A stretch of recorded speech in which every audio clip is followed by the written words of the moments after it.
Olá, meus queridos ouvintes do Além da Planilha.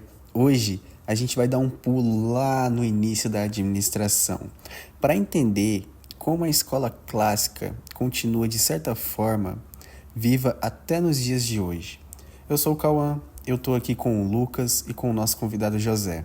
Esse episódio é especial porque, apesar do tema parecer distante da realidade moderna, ele explica muita coisa que ainda vivemos no dia a dia das empresas. E aí pessoal, eu sou o Lucas e hoje vamos falar de Taylor, Fayol, Ford e de como as ideias deles moldaram estruturas que ainda hoje usamos.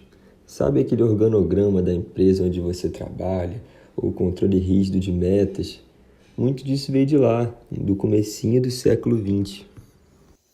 E aí, pessoal, é um prazer estar aqui com vocês, né? E acreditem, mesmo com toda a tecnologia e esses métodos modernos, né, que a gente está tendo hoje em dia, até a inteligência artificial, né, está sendo implementada agora no trabalho. Porém, muito do que a gente vive nas organizações, né, apesar dessa modernidade aparente que tudo é coisa do século XXI, teremos carros voadores daqui a pouco, enfim, tudo que a gente vive nas organizações começou com esses pensadores clássicos. Eles foram os primeiros a tentar entender e organizar o que hoje chamamos de administração mesmo, né? Antes com uma pegada não com esse pensamento, né? Porque às vezes a gente pensa que eles pensaram administração, vamos organizar a empresa, isso, aquilo. Muitas vezes os pensamentos não estavam tão atrelados a isso, né? Estavam com outros pensamentos, né? Relacionados mais à época. Porém, hoje a gente consegue olhar para trás e ver, tipo assim, esses caras foram começar a administração. Então, bora aí explorar essas raízes. Bom, vamos começar então. No início do século XX, com a Revolução Industrial a todo vapor, o trabalho virou quase um laboratório de eficiência, né? É aí que surge o conceito de homo econômicos, né, Lucas? É a ideia de que o ser humano no trabalho busca apenas recompensas financeiras. Os pensadores da época acreditavam que o comportamento do trabalhador era previsível e que bastava criar incentivos financeiros para extrair o máximo de produtividade. Foi nesse contexto que surgem nomes como Taylor e Fayol, com a proposta de organizar e sistematizar o trabalho. Pois é, e o Taylor, por exemplo, ele focava na produção e nos detalhes da tarefa.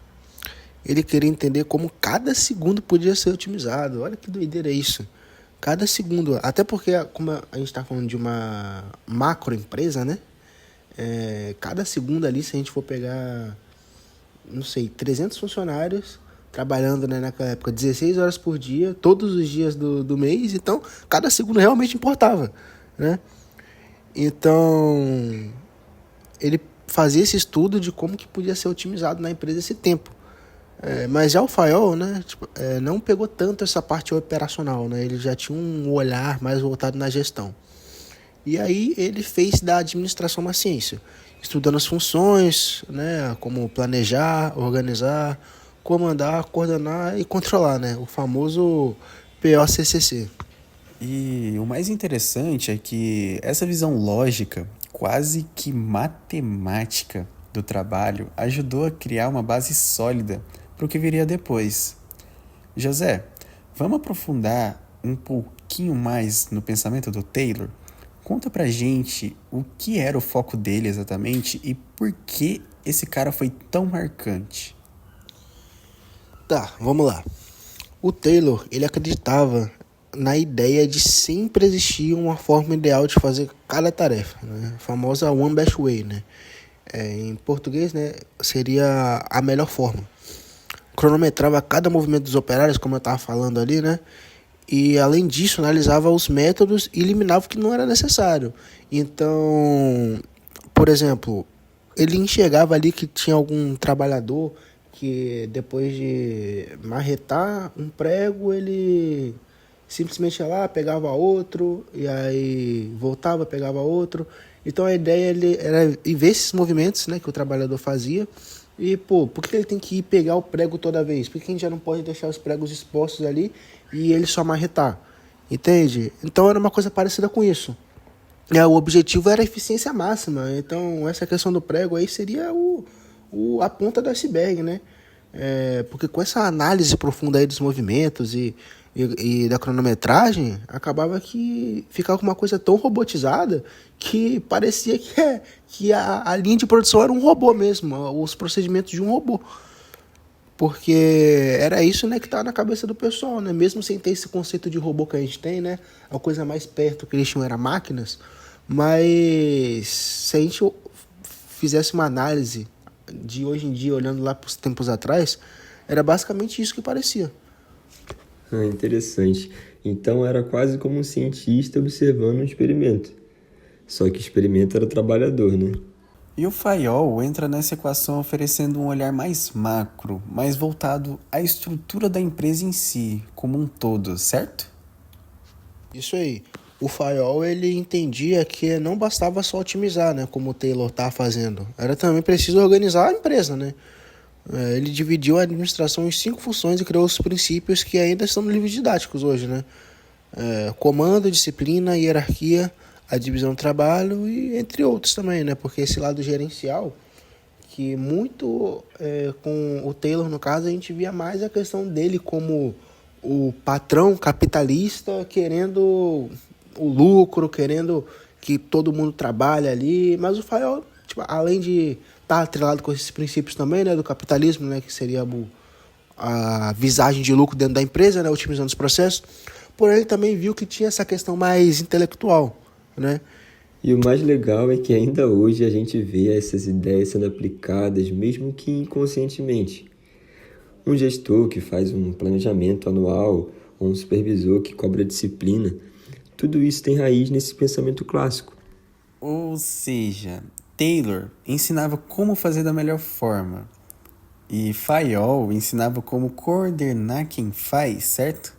Um complemento que estruturou o pensamento administrativo, né? E aí entra Henry Ford, que pega todo esse conhecimento e aplica em larga escala na indústria automobilística.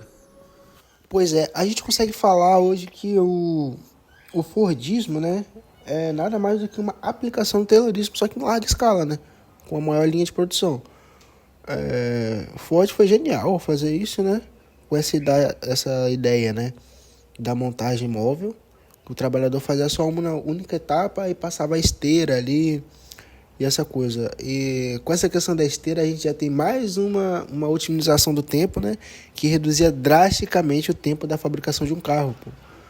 Imagina só, você tem um carro, tipo assim, lógico que não é igual hoje em dia, né, que tem muitas complexidades a mais ali, né, mas de qualquer forma, você tem um carro que era produzido em 12 horas, né, com um método ali tradicional, não sei, sem essa questão de visar a otimização. Por exemplo, você, né, com a linha de produção imensa, né, porque mesmo assim 12 horas consideraria pouco para fazer um carro, mas com a questão da linha de produção taylorista, você conseguia fazer um carro em 12 horas, e com essa otimização do Fórmula, eu conseguia fazer em 1h30. Cara, é um absurdo, né? Mais de 500% de otimização por causa desse estudo e a aplicação prática. Mas era um trabalho repetitivo e cansativo, né? Então, ele criou $5 a day, um salário acima da média, para manter os trabalhadores motivados, já que era uma tarefa tão maçante e tão densa. Foi um modelo que revolucionou a produção mundial, por assim dizer, né? Porque empresas do mundo inteiro, né, acabavam se espelhando e passaram a copiar. Porém, também criou desafios, né? Qualquer mudança no produto existia reestruturar o processo. Então, era eficiente, né? Porém, pouco flexível ali. E sem falar da frase icônica dele, né? O cliente pode escolher um carro de qualquer cor, desde que seja preto. Isso mostra bem a mentalidade da época, o foco total na padronização e escala. E apesar das limitações, foi esse modelo que permitiu a massificação do consumo. O Fordismo colocou o carro na garagem da classe média. Ele fez o carro chegar a muitas pessoas, justamente por causa dessa produção em massa, dessa massificação do consumo, né? Mas, claro, a escola clássica não ficou sem críticas. Fala pra mim, José, quais foram as principais críticas na escola clássica?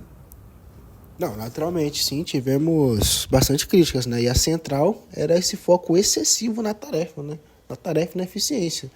Que acabavam esquecendo que tinha um humano ali, tinha uma pessoa, né? Marx veio com essa crítica forte, né? Que o trabalhador não tinha nem tempo para pensar que estava sendo tratado como uma máquina, né? Então, o trabalhador era visto mesmo como uma peça na engrenagem do todo ali, da empresa do patrão, né? Não tinha autonomia nenhuma, né? Bom, criatividade nenhuma. E voz também, né? É importante falar isso da voz porque era uma coisa muito unilateral, né? Não tinha aquela questão de que hoje em dia a gente vê nas empresas, né?